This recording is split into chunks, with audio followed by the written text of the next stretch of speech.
Les objectifs du Fonds franco-québécois pour la coopération décentralisée, c'est de favoriser la création de liens entre la société civile, les administrations, les collectivités, entre la France et le Québec. Donc, favoriser l'apparition de projets de collaboration, que ce soit au niveau scientifique, que ce soit entre une ville, une région, pour, disons, créer de meilleures connaissances de sujets communs. Donc, par exemple, ici, on parle de la gestion des eaux pluviales, on parle de la biodiversité, et on va aller voir quelles sont les synergies possibles entre la France et le Québec.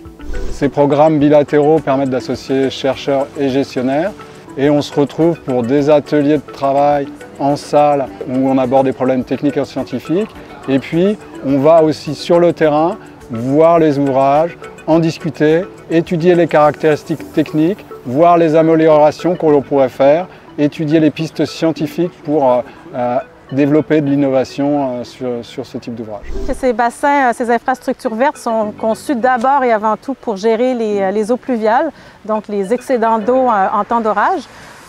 Mais en plus, il y a des services qui sont apportés comme justement la biodiversité, mais aussi il y a des services qui sont plutôt d'ordre esthétique où les citoyens peuvent aller apprécier l'espace vert ou le plan d'eau, aller faire de l'observation d'oiseaux par exemple.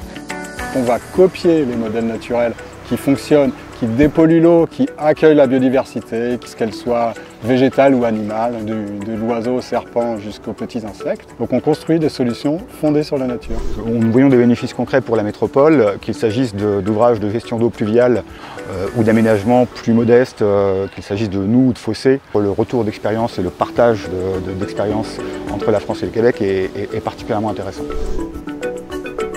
On prend le temps de voir qu'est-ce qui se fait ailleurs, même si ça se fait déjà par le biais des professionnels, mais là, on prend vraiment le temps d'en discuter.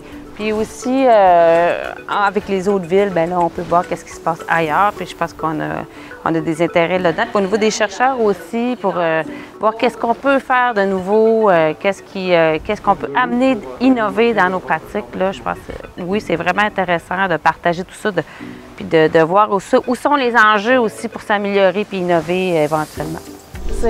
Les bassins d'orage, c'est un peu un nouveau domaine de recherche pour moi, alors ça faisait très plaisir de rencontrer d'autres chercheurs qui travaillent sur ce type d'environnement et également de pouvoir un peu échanger avec les gestionnaires dans le milieu municipal. Les échanges internationaux de ce type-là permettent de se confronter sur d'autres visions du monde, d'autres visions de la recherche et contribuent à ouvrir la réflexion à la fois sur des modalités de gestion auxquelles on n'aurait pas pensé. On arrive à construire et à avancer sur des questions de recherche de plus en plus poussées et en lien avec la gestion. Donc l'avantage de ce programme-là, c'est de donner du temps, de donner les ressources à certains acteurs pour aller faire quelque chose qu'on néglige parfois en court terme mais qui est très important dans le long terme.